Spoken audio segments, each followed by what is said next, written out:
mitombona ve ho ianao zany hoe manao fangatahana ho an'i Jesosy?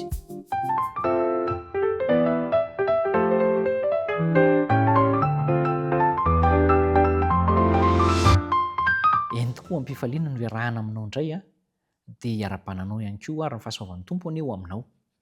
Fanontaniana lehibe ilay hoe manao fangatahana ho an'i Jesosy. Jesosy nanao fangatahana ho an'i Petera hoy izy hoe mba tsy ho levona ny fonanao dia angatahako izany.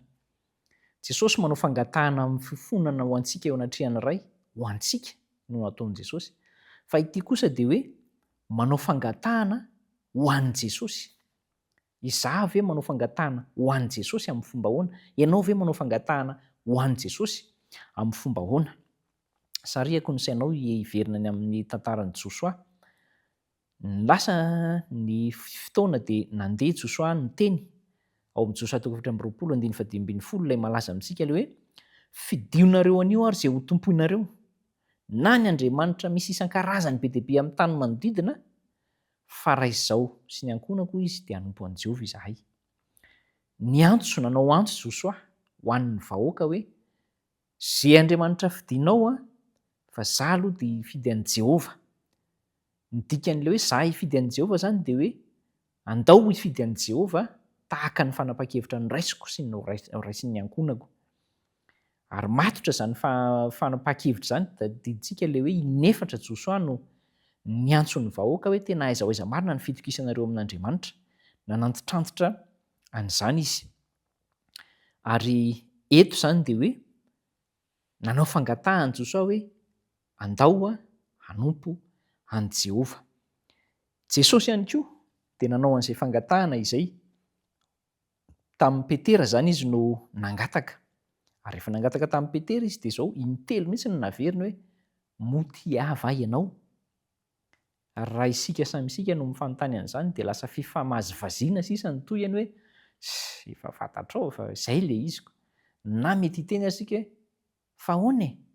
Izaho tsy tia. Lasa izay indray ohatra ny efarany. Fa izao eo indrindra no hitsapana antsika hizahana toetra ny fahatokiantsika hoe tena mifantoka amin'izay fitiavana an'i Jesosy izay tokoa ve? Ary tsy mizarazara ve ny fo fa tena an'i Jesosy irery? Ary izay nahatonga Jesosy namerina azy intelo an'i Petera, moty hava ianao. Dia atao hoe tsy niova ny valitenin'i Petera fa ny fihetseham-pon'i Petera no niova. Nanjary niana alahelo izy hoe tena tsy mahatoky anahy ny tompoko. Izay no teo. Kanefa voka-tsoa no andrasana ao anatin'izay antso izay. Ny fanontaniana napetraka Jesosy dia nanamafy ny tena hitiavan'i Petera tanteraka an'i Jesosy ary tadidy ao an-tsaina foana hoe tena intelo any nanontanian'ny tompo hoe moty hava ianao. Dia mipetraka ao an-tsaina hoe tena andeha amin'ny fitiavana ny tompo ahako. Ny mpianatra ihany koa dia nanasa ny olona napa-kevitra.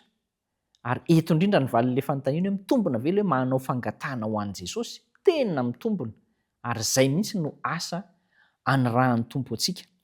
Ny mpianatra izao dia efa hita ohatra tamin'izany i Petera rehefa niantso ny olona, nanasa ny olona mba hibebaka, hiverina ho an'i Jesosy, dia izay ilay hoe manao fangatahana ho an'i Jesosy.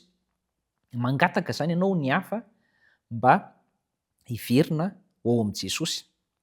Rehefa manasa ny olona isika handray fanapa-kevitra, indrindra eo amin'ny lafiny ara-panahy izany ity fanapa-kevitra ity, dia izay ilay atao hoe manao fangatahana ho an'i Jesosy ianao izay amin'izay fotoana izay. Ary tsy isika akory no angatahana hoe avia aty amiko fa avia fa omeko an'izao, fa Kristy no anaovantsika an'ilay fangatahana ho an'i Kristy. Izay ilay mamaly an'ilay fanontaniana. Ka ianao io izany, na izaho zao izany, na isika izany, rehefa tendren'i Kristy hanao an'izay antso izay ho an'ny hafa, ho an'ny namana, dia izay ilay manao fangatahana ho an'i Jesosy ianao amin'izay fotoana izay. Ny antso ataonao amin'io dia mampandiny tena ary mampandray fanapa-kevitra mba hiverenana ho an'ny tompo. Dia izay no asa ataontsika ho an'i Jesosy, manao fangatahana ho an'i Jesosy isika amin'izay fotoana izay. Ary zava-dehibe indrindra ny ampiarantsika an'izany amin'ny fiainana. Andeha isika hivavaka ho tanteraka an'izany mba ho isika sy ianao koa no irahan'i Jesosy ho amin'ny fanaovana fangatahana ho azy. Vavaka isika.